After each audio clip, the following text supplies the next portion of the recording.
Here we are. We're back. Welcome to the inaugural edition of the 2022 season Fantasy Football Factory podcast.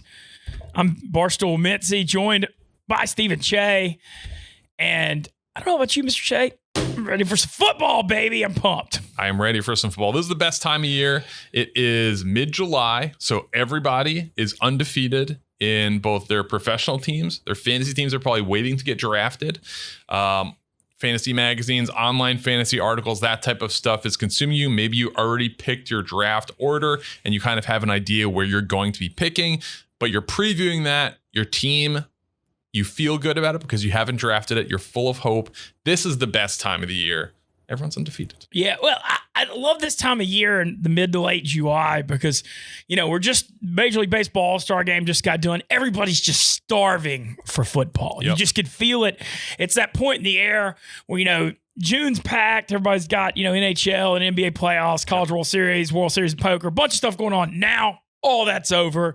All the attention is toward football. Players are reporting to training camp, I guess, next couple of weeks, very soon. And we have decided we're going to go ahead and, with everybody starving for football, we're just trying to give the people what they want, and we're getting after it a little early. Yeah, we're getting after it early. People draft. Some people draft in early August, so we have to get them prepared. We're going to release episodes weekly during the off seasons. On Tuesdays is the plan for now. During the season, things might change a bit. So in the off season, we're going to preview quarterbacks, running backs, receivers, tight ends, defenses.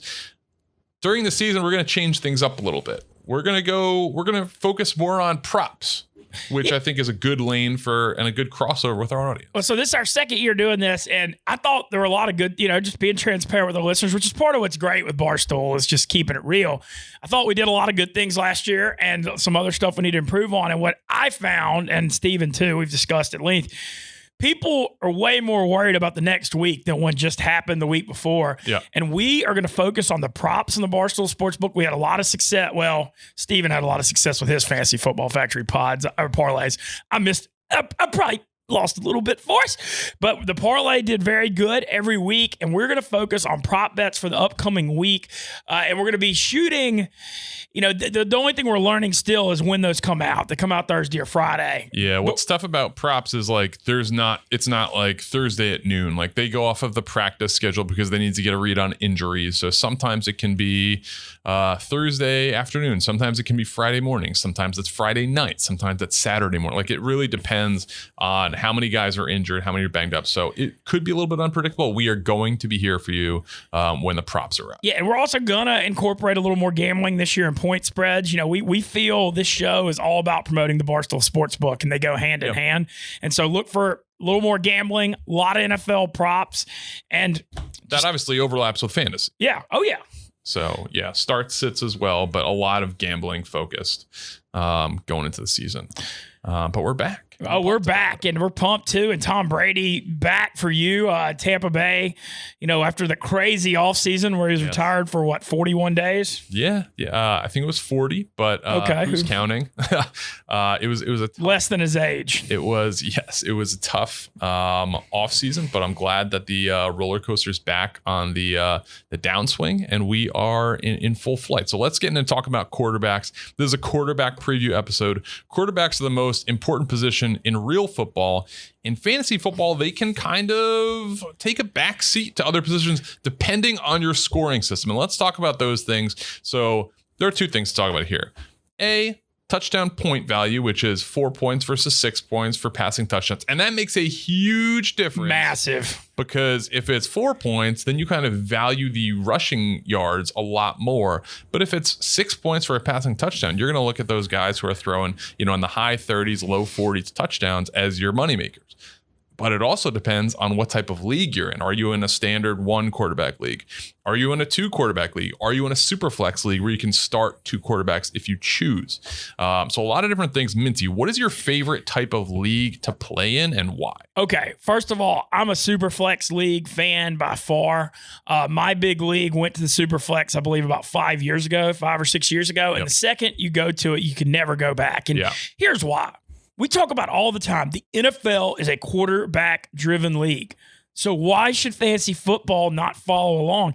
And to be honest, even if you're in a 12-team league, it's easier to find 2 quarterbacks to start than 2 running backs now with all the committees and injuries. Yeah. I mean, it's literally easier. Yeah. And when you look at what the NFL has become, it's a passing league. It should be quarterbacks first. And when you start, and by the way, I do prefer the super flex to 2 quarterbacks because there's 32 NFL teams. When you're dealing with bye weeks, sometimes you can't get a second quarterback out there. You got to throw a running back, a receiver, a tight end in your super flex. So I prefer super flex to 2 quarterbacks because of that. I also strongly prefer, I know that there's a compromise in there somewhere. I think 4 points is too little. I'm a 6-point passing touchdown guy, but I'm down to compromise at 5 because once again, it's like the rushing is skewed to matter so much more than the passing. And, you'll notice when we hit our quarterback rankings how much Jalen Hurts moved up on mine because of some trial and error last year. But I just feel like the passing touchdowns, the superstars are the quarterbacks. And if everybody's starting the super flexes and everybody's on that same plane with 6-point passing touchdowns, then the rules are the same for everyone. It's not unfair. And those guys should be the stars, Tom Brady and Patrick Mahomes, et cetera. They're the best players in the NFL, so they should be the best players in fantasy football. Right. Yeah. I tend to agree. Most of the leagues that I play in are 4 points. But what it doesn't necessarily mean Jalen Hurts is QB1. Like in 4-point passing touchdowns leagues, he finished last year as QB9. But he was floating in the top, 5 for a good portion of the year. Josh Allen and Justin Herbert, quarterbacks that obviously have big arms, throw a lot of passing touchdowns, and can run. You're kind of looking for like the 300-ish yards rushing per year, a couple rushing touchdowns. Those certainly push those guys into another stratosphere. And I think those guys are going to be 1, 2 on most people's boards. We'll get into the exact rankings a little bit later. I also prefer 6 points for basically the same reasons that you laid out. It is more... it correlates more with the NFL game. You don't want to see guys that are, big rushing quarterbacks. Like if Kyler Murray has a big year, if Jalen Hurts has a big year, but they don't really get it done through the air. It's kind of like a cheat code. I feel like we should solve for that. Exactly. But at the same time, a lot of leagues, I would say more than half of leagues are 4-point per passing touchdown leagues. So it's an interesting variety. As far as what types of leagues, I also agree with you. I like super flex leagues or even mandatory 2 quarterback leagues. It just values it so differently. Like in those type of leagues, it's very like my league from home that like with high school friends, that league is a super flex league and quarterbacks go in the first round. Like an average of, I think it's like 4.8 quarterbacks go in the first round if you're looking at the last 5 years.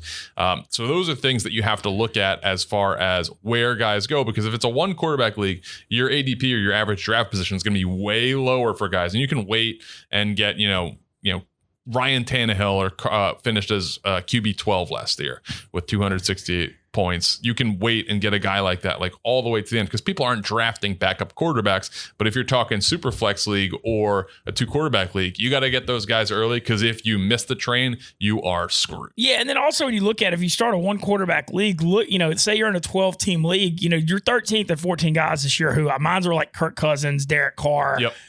Those guys deserve to be starting on fantasy football teams. They both can throw for 5,000 yards. Yep.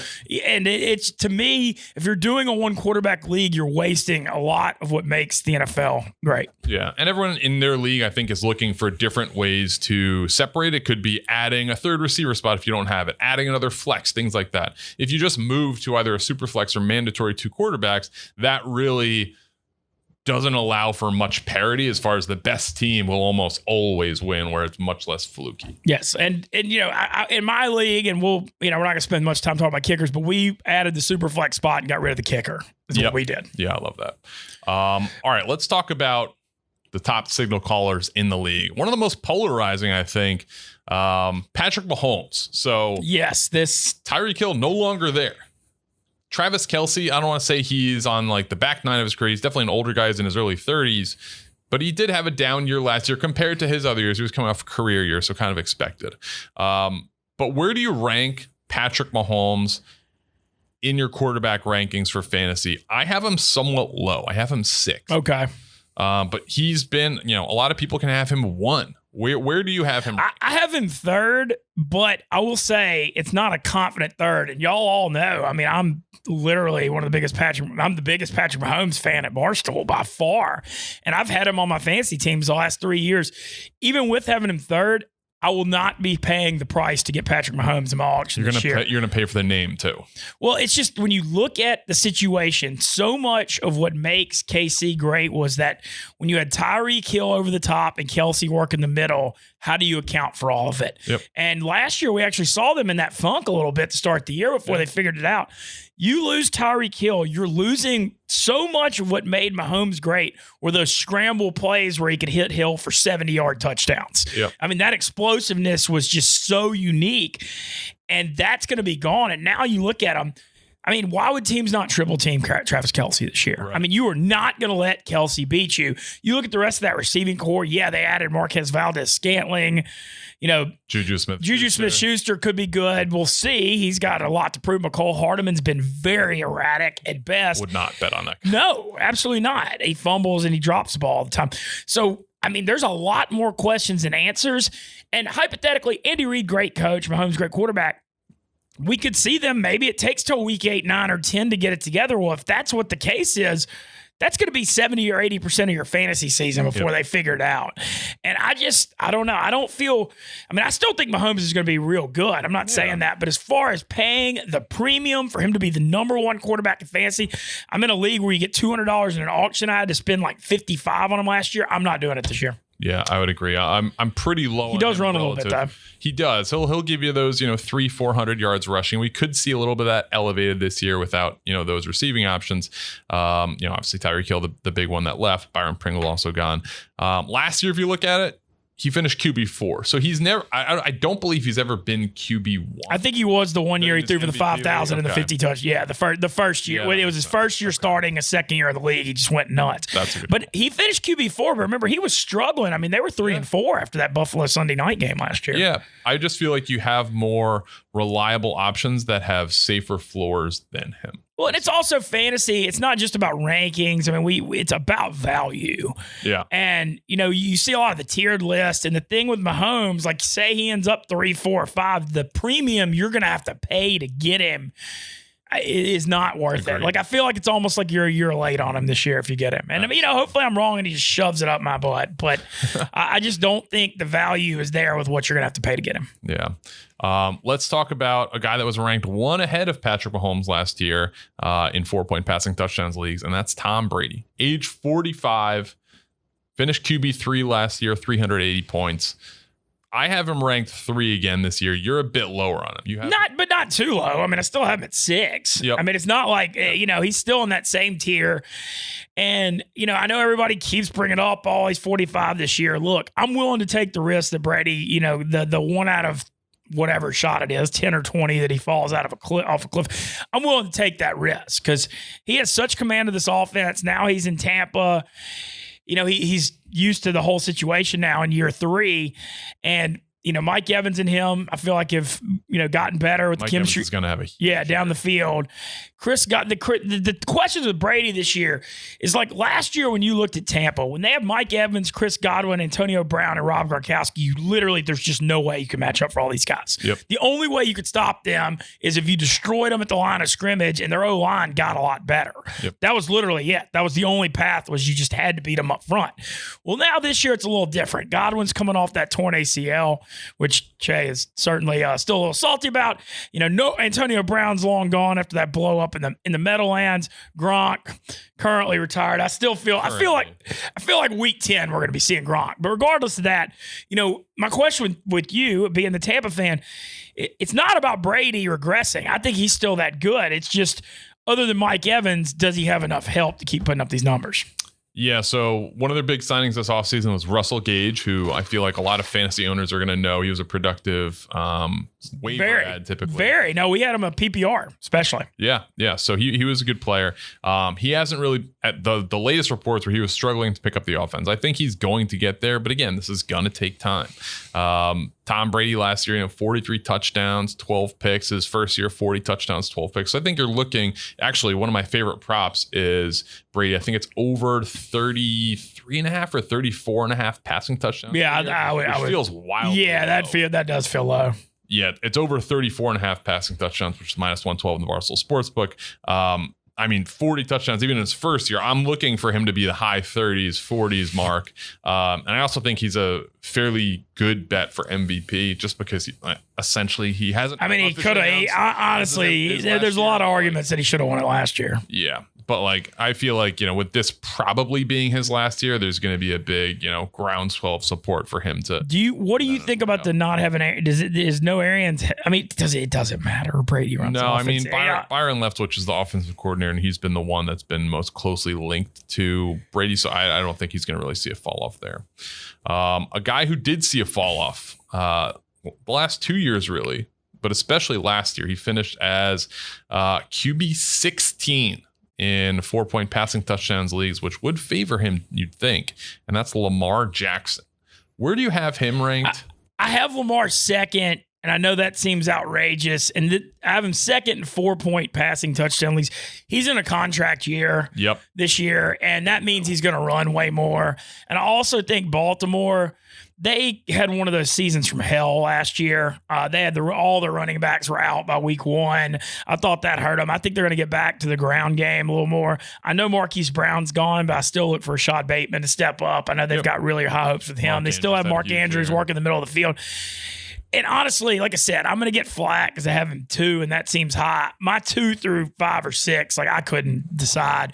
But I just feel Lamar, he's talking so much about getting the bag of money. You're hearing all his comments. I feel like we're going to see him run more this year. And that's basically in a 4-point passing touchdown league. The running is the cheat code. And I also think there's this thing in fantasy where, a couple years ago, remember he won the MVP. Yep. He's gone from overrated to underrated. Now everybody just loves to crap on Lamar because he hadn't won a playoff game. He's 39-12 in regular season starts or something. It's something crazy. But I think he's going to have a big year running the ball. Is why I've got him that high. When you look at he definitely had a down year last year. He had some injuries last year too. Yep. So he only played 12 games. Hasn't had an issue really with injuries before that. But if you look at his rushing yards, so that's kind of where the value is there. They have designed quarterback runs for him. If you look at his whole career, his low total is 695 yards on the ground, which is very, very good for a quarterback. He's been as high as 1,206. Where you did see a drop-off last year was the rushing touchdowns and teams kind of focusing on him around the goal line. He had a couple unfortunate fumbles around the goal line. I think a lot of that gets corrected, so I'm looking for a big bounce-back year from Lamar. I really like Lamar as a fantasy quarterback.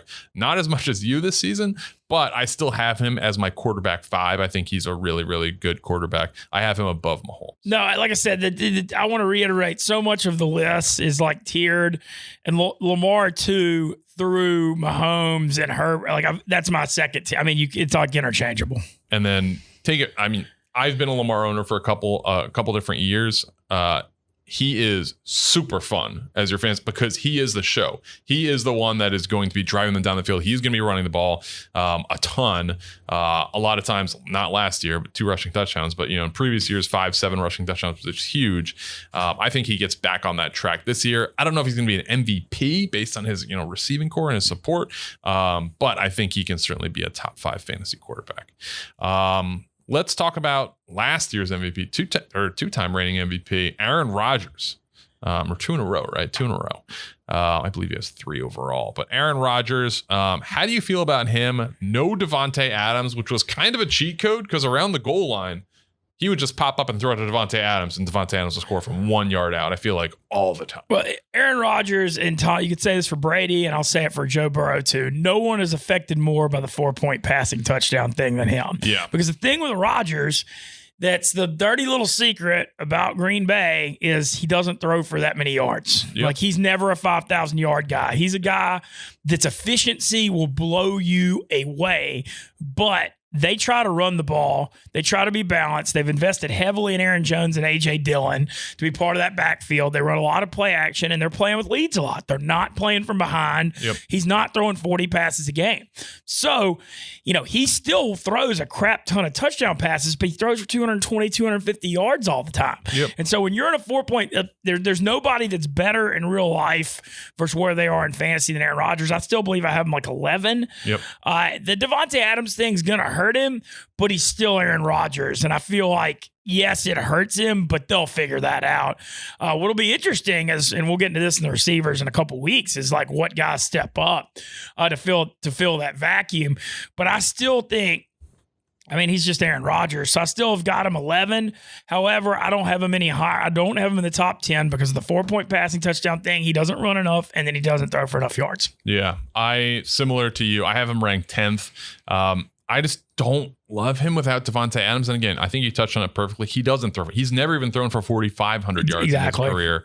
And that's like a deceiving stat that you kind of don't realize it until you really deep dive into the numbers. And he's always 500 or 1,000 yards behind some of the top guys. Yeah. So in his first MVP season, the 2020 MVP season, he threw 48 touchdowns and 5 picks, which is incredible numbers, and absolutely. Last year, 37 touchdowns and 4 picks. Okay. So his touchdowns went down by 11, which is significant for sure. But his interceptions are always dirt low. Like, he's had 2 years in his career that have been double digits. Everything else is single digits. But if you see another regression from him and he gets to, 30 passing touchdowns. Oh, he's the number. He's the number 2 fantasy quarterback. If he gets 30. Because the passing touchdowns is literally what he has to get his points from. Yeah, his last 3 years running the ball has been under 200 yards. Last year was 101 yards. So not a guy you're gonna rely on for ground yardage. Yeah, and he makes over $3 million a game now too. I believe in that new contract it was like 49 or 50 million a year. Yeah. You're not gonna run this guy in his late 30s making over $3 million a game in cold weather. It just doesn't make sense. Yeah. So as a pod, we are not big Aaron Rodgers fantasy fans for this upcoming season.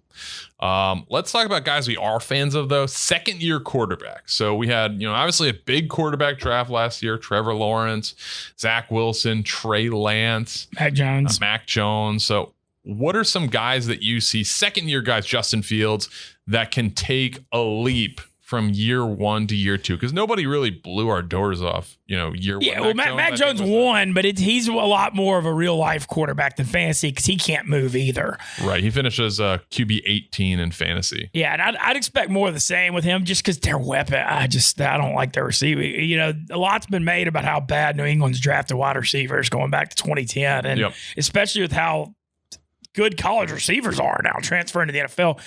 But New England, they're going to be efficient and they're going to win, but he's not more than a number 2 quarterback. The guy I'm looking at and I'm real curious about is Trevor Lawrence this year. Because I thought last year, it's one of those things where you see like the commercials or whatever that you show a team with a tape where they throw a game tape in the trash can. Yep. That's what you can do for the entire Jacksonville year. The whole year. Just the Urban Meyer thing, everything that was going on around him. I feel like this is Trevor Lawrence's rookie year. And he'll have Etienne back as a safety valve, which I think will help him a lot. They spent a lot of money on Christian Kirk. Hopefully DJ Shark comes back healthy. They've got some other guys at receiver, though. They've got some speed. But the thing I like is I like Doug Peterson. And granted, a little bit of a homer. He's a Monroe, Louisiana guy, so I got to support my own. But look at what he did with Carson Wentz and Nick Foles. And I think Peterson and, I think him and Lawrence are a lot more on the same wavelength as far as mindset stuff than Lawrence and Meyer were. And I'm not getting into the off the field stuff. I'm just saying the professionalism is going to be a little better here. And I think Trevor's going to come in and sling it around. Now, do I think he's like a top 10 fantasy quarterback? Probably not. But I believe I have him at 18, which last year, he finished like 26, 27? It was bad. Trevor Lawrence finishes QB 23. Yeah, it's 23, which is actually better than I thought. And he's going to have the sneaky 300 to 500 rushing too. He can move. He can move a little bit. He also plays in a very weak division. And I think that he's going to, like I said, he's going to be a solid number 2 quarterback in a super flex league. And that's kind of how I'm evaluating him. I like Trevor Lawrence too. You have him as your QB 16. I have him as QB 18. We're actually, something cool that we're going to do is every topic so I'm producing the show this year. Shout out Playboy Marty, who was an awesome producer. due to, I guess, like unforeseen circumstances, like production resources was removed from a lot of shows, but they left the option open for us to do it. So I'm going to take the leap forward and produce the show. I'm gonna have which I love that you're doing, and I appreciate because this thing could turn into something really, really big, and I did not want to give up on this thing. Yeah, absolutely. So we're going to have a scrolling ticker on the bottom, so you're going to be able to see our rankings from there. If you're listening on Apple or Spotify, thank you for that. You're not going to get to see it. You can see that on YouTube. It's going to be in the Barstool Sportsbook YouTube. But Trevor Lawrence, I have as 18, you have as 16. One guy who I think is the I don't want to say international man of mystery, the domestic man of mystery is Trey Lance. Like, where do we rank this guy? He sat all of last year. He played one game. He was a little bit banged up. I mean, in that the Arizona game. Yeah, or no, sorry. He started 2 games, 5 touchdowns, 2 picks. Just not really exactly what you want to see. He did rush for 168 yards in those 2 games, which is very promising, but not really, a big, I think of it as like a can of soup with the label ripped off. Like, we're not really sure what this is. A lot of what you see, especially online, is Trey Lance like practice and camp footage, and it looks incredible. Like, he looks like Patrick Mahomes. But they're also not showing, potential interceptions and things like that. So where do you stand on Trey Lance going into this? Look, my thing with him, the upside is tremendous, and you got to give Kyle Shanahan the benefit of the doubt, just in general over what he's doing when you look at his career. Yep. And so the fact that he went all out to get him 3rd overall, Lance is going to be the guy this year. I know Garoppolo hadn't been traded yet, but it's that the writing's on the wall on that front. I think the thing with Lance, he was hurt last year when he got forced in as a rookie. He was coming off North Dakota State, a COVID year where he barely played at all. I think he played like 1 game. Yep. And so I think you got to evaluate that. You look at Mac Jones, was a 23 or 24-year-old winning a national championship at Bama, the highest level of football. Of course, he's got to transition to the NFL better than the guy coming from North Dakota State that played 1 game. Yeah. And so I don't think you can look at last year and be down on Trey Lance. I think that the circumstances were tough. He's jumping from FCS. And he was drafted more on his raw potential. Now, the thing with him, I think, and if he's going to run a good bit, when you look at a Kyle Shanahan offense, they're going to base it on the running game. The thing with Lance is he can throw the ball vertically down the field. Yep. And in a dream world here, they're going to run the ball. Safety's going to cheat up, and they're going to take the top off the defenses, bombing it with Lance. However, similarly to Lamar Jackson, I don't think you can expect Lance to throw more than 25 passes a game. I agree. I think that's the thing with him. His vertical yards per attempt that they go down the field could be very good. And so you really need the explosive part of the passing game to make up for the lack of attempts. They're not going to come out here and let him throw 40 times a game and risk turning the ball over when they've got a damn good defense and a damn good running game. And so I think you got to hope the running yardage and hopefully get some touchdowns, and then the vertical part makes up for that. So I've got him, I believe, at 17 or 18. But my secret on Lance, what I would like 17. To be in a super flex league, I would love to get him as my number 3 quarterback and reach for him on the upside. Like, I would absolutely love to have his upside, but not be banking on it. Sure. Yep. And so I think that's kind of the strategy. He's that wild card number 3 that I might reach and spend a little bit on, just because if it goes right, it could go really right. Yeah, that's interesting. So I actually like him as a QB2 in Superflex leagues, and I do understand the risk, but I think his floor with his rushing is so high. Like a few years ago, I really, really liked Ryan Tannehill, and he helped deliver me a championship as a QB2. I was not on Tannehill last year. I'm not on Tannehill at all this year. But I think those quarterbacks that, 1 to 2 touchdowns overall a game and can provide a rushing floor, don't need to throw for a ton of yards, but are just consistent in that manner. I think that's all you really need to look for in a QB2 in a Superflex league. So he would be a target of mine in a Superflex league. He's probably getting around like the only thing with him and like in a lot of the running quarterback stuff is like so much of fantasy is you want consistency week to week. Yep. And you're not going to get that here. I mean, I feel like I would disagree. Just you think the rushing you think the rushing will get it there? Yeah. Okay. Well, I just feel like there could be a game he goes 8 for 12 and the Niners win 20-3. I think if we're looking at 1 passing touchdown a game and 60 rushing yards, you have 10 points right there. That's true. And then anything on top of that, like you assume he's going to throw for some passing yards, and maybe run for a touchdown, maybe throw for. I think that is a great baseline to start. And then if you can get 15 points out of your QB2 consistently, I think that's fine. I think another thing with him you got to realize too is their weapons are better than people give them credit for. I mean, Debo's about to get the bag supposedly. I know that contract thing's been an issue. Brandon Ayuk was inconsistent. We've seen a couple good games. We've seen a lot of inconsistency. Juwan Jennings was solid at the slot last year, and they got George Kittle. I mean, they got some pretty dang good weapons in the passing game, and so you got to think they're pretty invested, especially if Debo gets paid big. I know they run with him, but they're going to try to get the ball to those guys. Yeah, absolutely.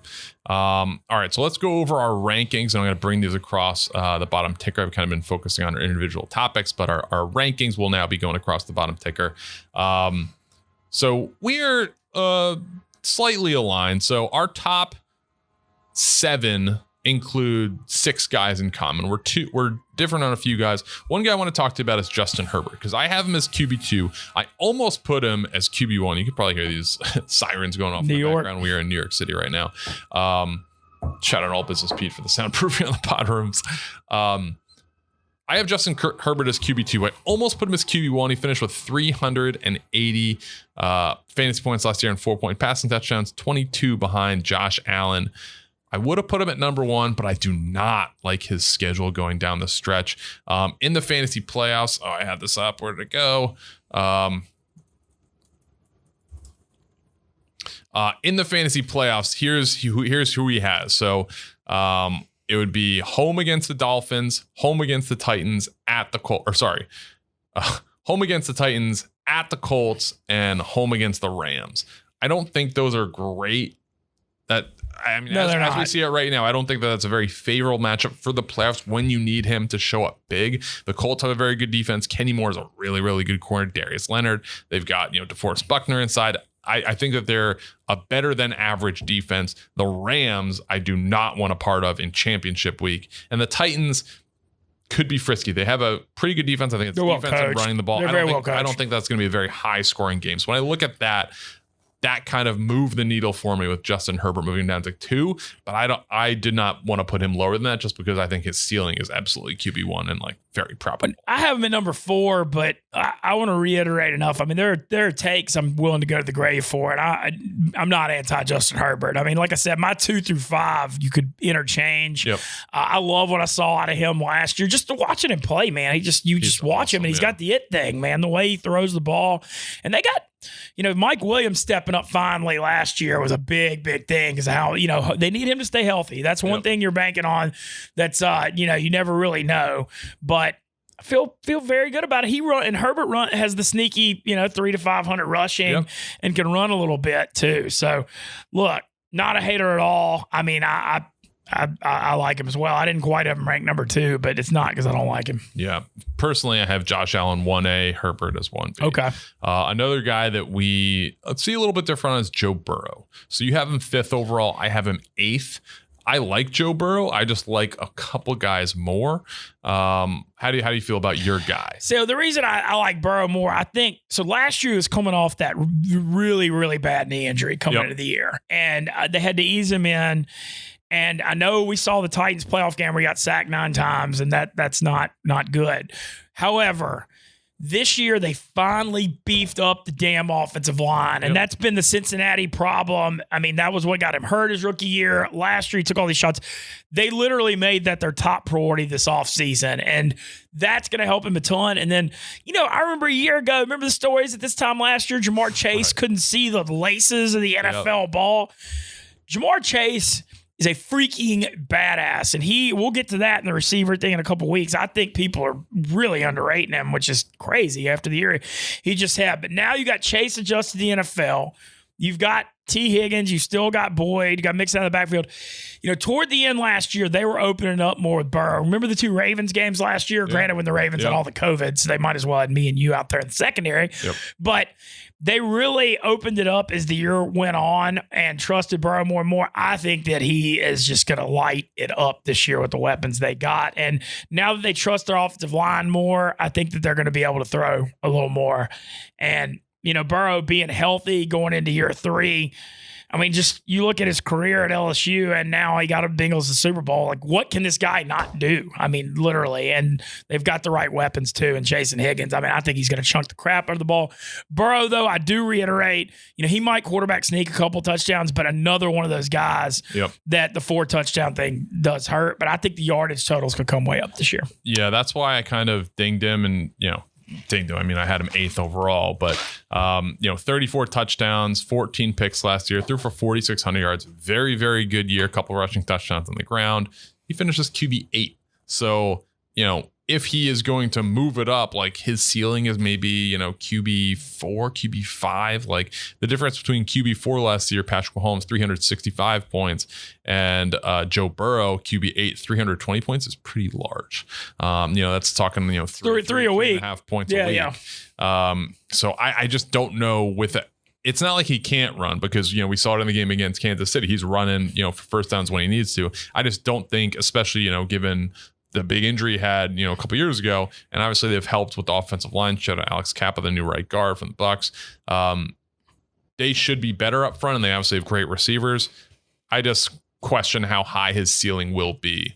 And I think, again, going against Tom Brady, very similar floor rushing. And Burrow reminds me of young Brady. I mean, there's actually, there's a lot of, they remind me of each other. Burrow's going to run for more yards. It's not going to be a ton more, but like Tom Brady barely runs. But I think Tom Brady offers a safer floor. So I would always err with Brady over Burrow in this situation in fantasy.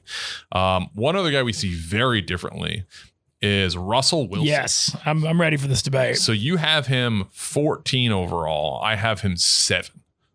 Why do you hate him? I just don't.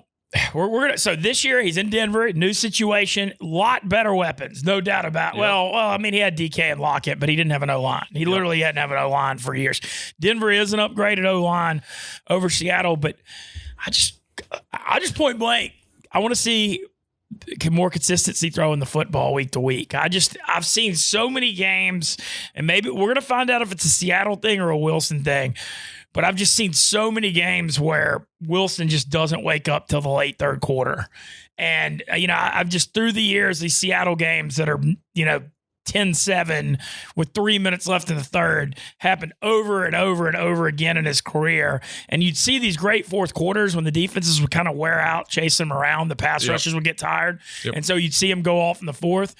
But I've just seen too many inconsistent stinkers with him that I think he's a much better quarterback in real life than he is in fantasy. And I also question how much is he going to run at this age? I do think he's going to scramble and keep plays alive because it's a big part of what he is, but I don't expect a lot of QB design runs. I think he's going to help Denver, but I still have questions in fantasy, and I'm looking forward to hearing your counter. Yep. So he's 33 years old. He's going to turn 34 right around Thanksgiving. Certainly, I understand that argument. He finished last year as QB 15, and he missed 3 games technically, but he got hurt pretty early in the game against the Rams. So let's say he missed 4 games. So finishing as QB 15, he finished, right below Derek Carr, right above Lamar Jackson. I think what he offers is that running upside, and you're questioning how much he's going to run at this age. I think he's actually going to run a little bit more because he's in a new environment and not familiar with his teammates enough. So with DK Metcalf and Tyler Lockett, guys he's been with their whole career, he knows where they're going to be in certain instances. But Russell Wilson is so athletic. I think when he gets in trouble, I think he's going to scramble and run. The year before his injury, he rushed for 500 something yards. That's a really, really good total for a quarterback. Similar to Aaron Rodgers, he has not thrown for 4,500 yards in his career. He's not a huge passing yardage guy. But when you look at his touchdowns, they are there. His last 5 years passing touchdowns, 34, 35, 31, 40. Last year had 25, but again, missed those games. So he's a pretty safe. He's going to be in the low to mid 30s passing touchdowns. If you can also get the rushing yardage, whether it be 300, 400, 500, 600, whatever yards at him, I think that's a bonus. I think he has a very, very safe floor, and actually put him above Burrow for the rushing touchdown. Or for the rushing yard. Well, my thing, he does have the new lease on life in Denver. Yep. And I do think that has a lot of value. But like I said, I just want to see the consistency. Yeah, I mean, for defenses going up to Mile High where you're going to be sucking wind, having to chase around Russell Wilson for 4 quarters, I like his rushing upside a lot this year. The Cortland Sutton, it certainly looked good, for years. I think he'll be good. I'm curious, I was really high on Jerry Judy a couple years ago, and it hadn't really panned out so far. This needs to be the year he steps up. I'm selling a lot of Jerry Judy stock. I know. Yeah, I know. Tim Patrick last year did more than him. I like Tim Patrick a lot. Yeah. All right. Let's go over a couple more guys. One guy we see differently on is Kyler Murray. You have him 8th overall. I have him 12th. Talk to me about why I should want him as a top 10 quarterback. Well, okay. This is another tier thing because 8 and 12 really aren't that different. Here's my strategy with Kyler Murray. I don't trust this guy for a full season as far as I can throw him. And you look at the last 2 years, he set the league on fire early in the 2 years ago. Last year, they were 9-0, and then they fell apart down the stretch. I think a lot of that has to do with his frame. I have a lot of concerns about him holding up for a whole season because of slight frame and how much he runs. However, I do think that he could start hot again, and then you got to capitalize on that and get his ass shipped out. And I also think, and this will come up with the receiver thing, it's just whether they can stay healthy or not. I love the Hollywood Brown reuniting thing with them in Arizona. And I know that he's had trouble staying healthy too. But, man, I love that chemistry. A lot's being made about DeAndre Hopkins' 6-game PED suspension, but Hopkins kind of didn't have that great of a year last year. Yeah. I know Christian Kirk's gone, but I still think with Hollywood Brown, and they probably will run a little more with Connor this year, but I think Murray will be good the first 5, 6, 8 weeks. Now, the thing is, if you do draft him, you've got to get value and ship him out because the durability questions are my problem with him. But I think that he's still going to score a bunch of points. I like how wild this game's getting in Arizona too. Yeah, one of my favorite props is Hollywood Brown over 875.5 receiving yards for the year. I do like him, especially with DeAndre Hopkins missing the first 6 games due to suspension. I'm just low on Kyler. The health thing, I mean, I think he's the most exciting player to watch in the NFL because he's so much more athletic than everybody, so much faster. He has a huge arm. We obviously saw the Hail Murray to win a game against the Bills a couple of years ago. I really like watching him play. I just think he might take a step back this year. We started to see teams kind of, I don't want to say figure him out, but get a better read on him going into last year. Again, he started hot, like you said. But yeah, I have him ranked 12th. Last year, he finished as QB 10. So pretty good.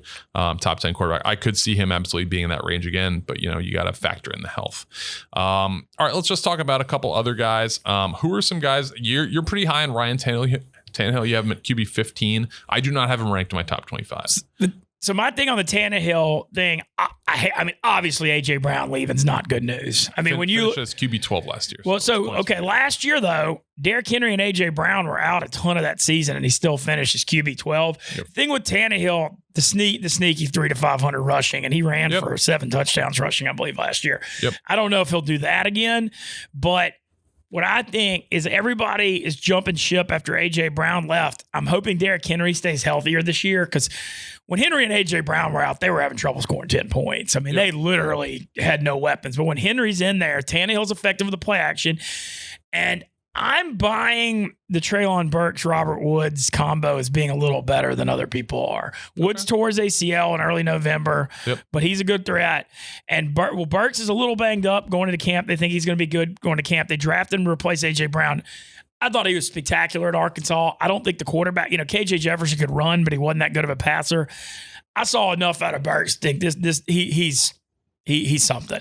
Yeah. He's good. And so I think with him and Woods and having Henry back, do I think Ryan Tannehill sets the world on fire? No. I mean, I think I had him ranked like 7th or 8th last year, which was ridiculous. But I still think solid number 2 quarterback because of the rushing numbers and because the Titans are just perennially underrated. I mean, they were the number 1 seed last year. And I just feel like, once again, everybody's kind of just not giving them that much credit. Henry's health's a big part of it, though, because Tannehill is a play-action bootleg quarterback a lot. And when Henry's out and you force, Tannehill, you don't like 3rd and 10 when they're in the shotgun's not the most ideal. But I do think with Henry and if the Woods-Burks thing could work out a little bit better than people think, I don't think he's a top 10 quarterback, but because of the rushing stats, I think he's a solid number 2 once again. And the thing with Tannehill, he's underrated. He's underrated every year. Yeah. So last year, again, finished QB 12. Weak division too. Big drop off from QB 11, which was Kirk Cousins, who had 300 points. Tannehill 268, so a very large drop off from that next tier. Yeah, so I'm just not a big Ryan Tannehill believer as far as passing yardage. Not a ton. Hasn't thrown for 4,000 yards since he was in Miami. So he's pretty much a lock to be under 4,000 yards this year. Passing touchdowns like 2 years ago, fairly fluky, but 33 passing touchdowns, 7 picks. Last year kind of came back down to earth. Been back kind of what his normal numbers are. 21 touchdowns, 14 picks. He does offer the rushing upside. He's had, last year 270 yards, the year before 266. But it's 7 rushing touchdowns. That's going to be tough. That's going to be a little tough. Is that going to be sustainable, especially if Derrick Henry is, fully healthy? Sometimes they just bring, what's very frustrating. I have been a Ryan Tannehill fantasy manager before. Is if Ryan Tannehill brings me down the field and they put Derrick Henry in the Wildcat near the goal line, it's like, all right, fuck, well, I'm not getting any of these points. So I am very much off the Ryan Tannehill ship, and I was very firmly on it 2 years ago. Sold my stock last year smartly. And now I am very, very off on him. Well, my biggest point is when A.J. Brown and Derrick Henry were out for those 5 or 6 weeks, that wasn't even an NFL offense. And so I think that skews his stats. I'm banking on way more than anything. Not just Henry's health, but, I feel like everybody's acting like Tennessee has no weapons. And I think, Woods and Burks, they're a little better than people think. Yeah, and let's just we'll close on this. We'll give the listeners and viewers like one more guy in the Superflex League who you think can provide some value, possibly as a QB2 or even like a QB3 to fill in. Who's a guy that you think can have a good year that maybe we haven't discussed? Well, okay, he's a low end QB1, high end QB2, but I think Derek Carr could have a huge year this year. Just adding Devonte Adams and him have a great chemistry relationship going back to Fresno State when they played in college. Josh McDaniels being there. I think Hunter Renfro could have, he came on huge last year, and you look at New England and the slot receiver stuff they've done. And Darren Waller, I think, has a better, he had the huge year 2 years ago. He really fell off last year. I think he bounces back. And I think Derek Carr could, he threw for 4,800 yards last year. And I think he could get to 5,000, have a really good year. And then the other one I'm looking at is I just think the Mike Zimmer-Kirk Cousins relationship is really bad. Mm-hmm. And I think Zimmer being gone and them, hiring more of an offensive coach, I don't think that's going to hurt. And so both Carr and Cousins, I think, are low-end QB1s this year. So you have Derek Carr QB12. I've got him QB15. I do like Derek Carr this year. We both have Kirk Cousins as QB13. Carr finished last year QB14. Cousins, the bottom end of that tier 2 at QB11. So I think those are both good plays. I got one more we got to debate because on this show we have to with our ties. We got to talk about this Jameis thing. I'm higher on Jameis than you are. Okay. Well, I still like him though. You because have Jameis QB18. I have him QB16. Okay. My thing with Jameis, Alvin Kamara, they don't know how long the suspension is going to be yet. Yep. But if he's out, all of a sudden, you're looking at a Saints receiving core last year. Freaking Marquez Callaway was allegedly their number 1 going into the year last year. It went from Marquez Callaway to now they're expecting Mike Thomas to be cleared at training camp. That's going to be a funny debate because, won't be. Either way, Mike Thomas, Jarvis Landry in a bounce back spot back in a hometown, and Chris, and now they got Olave who can hopefully stretch the field. You've got 3 real NFL receivers when you had 0 on the team last year. And now Callaway's the number 4, which is what he should be. He could be a 3 or 4. So all of a sudden, if Kamara's out, they're going to have to chunk the ball. I think he could, Jameis is going to be a lot better this year. The last time Jameis Winston was a starter for the full season, and you kind of question if he'll be able to do it. He's been durable throughout his career. He had a finger injury where he bangs on a helmet. Not a big deal.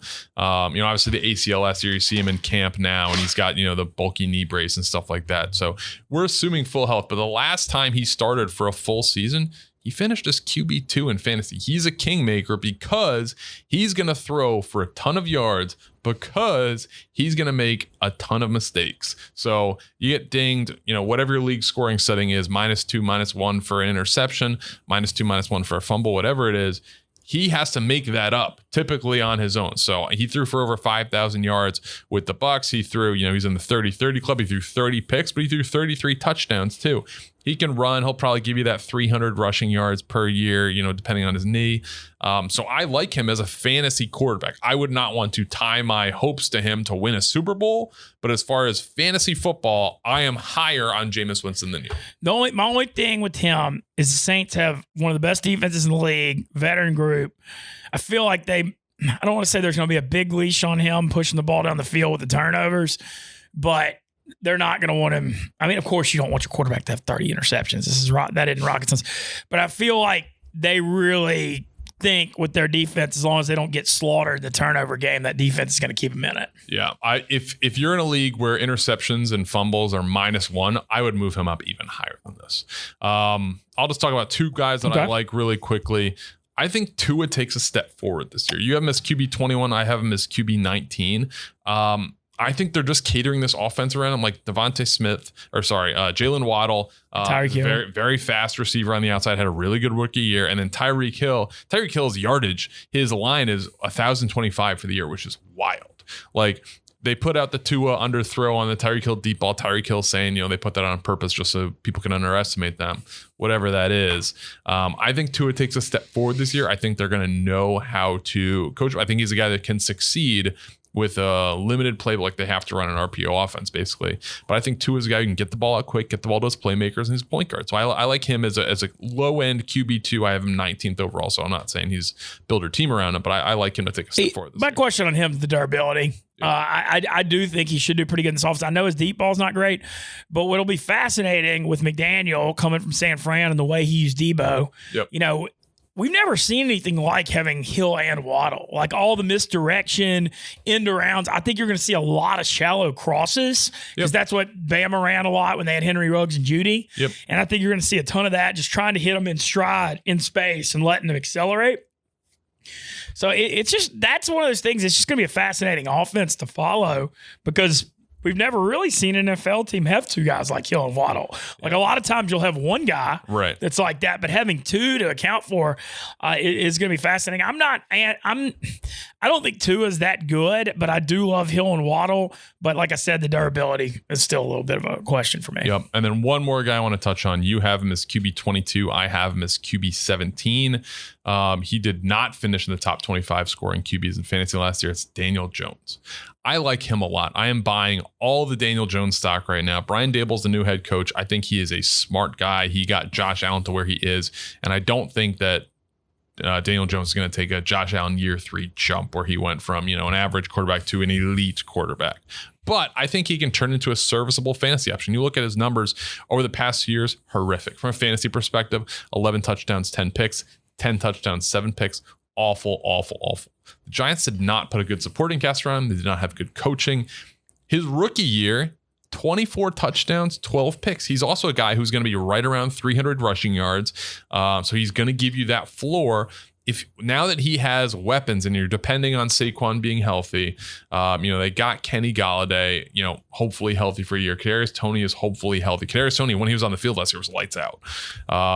But I'm buying Daniel Jones this year to take a big step forward and be a lot closer to his rookie year when he was that 24-12 guy with 300 rushing yards. My thought on Daniel Jones, I do like Dabble. I think the coaching upgrade is there. My problem comes back to, I don't think Kenny Galladay can stay healthy. I think his body's breaking down. He's had problems going back to Detroit. He can't stay on the field. I think Tony's a talented guy, but I think he's a mental head case. And Saquon Barkley's had huge injury problems. And so I know last year they had all these problems with those guys, and in theory, they should all be healthier and playing this year. I got to see it to believe it with all three of them. So my problem's not necessarily with Jones or the coaching. It's with the weapons. Evan Ingram's in Jacksonville. I know that's not the end of the world because he was so inconsistent. But I just got to see Galladay stay healthy, Tony not be a problem in the locker room, and Saquon stay healthy to believe it. So that's my issue there. I think my recommendation for Daniel Jones would be draft him as your QB3. And I think no, I like that because the upside's there. I think he has very low end QB1 upside. Okay. I do. All right. That was our quarterbacks preview. That was a lot of fun. Hell yeah, it was fun. We're going to dive into running backs next week, which is a very polarizing position in fantasy. A lot of different strategies. We'll talk about that. The Falk strategy where you draft 3 running backs to start right away. Is that a potential move? I have some injury data that's actually very interesting that says running backs are actually a very safe play after the first round. I'm going to talk a lot about that. We'll talk a lot about our rankings. But I'm excited to be doing this. Hell yeah. And make sure, follow us on Instagram. Yes. We're right near 10,000. We're trying to get to 10,000. I believe we're over 9. We're trying to hit that number. Follow us on Twitter. And like I said, we're pumped to be back. At FFF Pod. At FFF Pod. And TikTok too. Yeah, and TikTok. And we're coming back hard. And like I said, we're going to be going over props. Football season's on the horizon. Great to be in here with you. And, let's get this thing rolling. Let's do it again next week. See you guys then.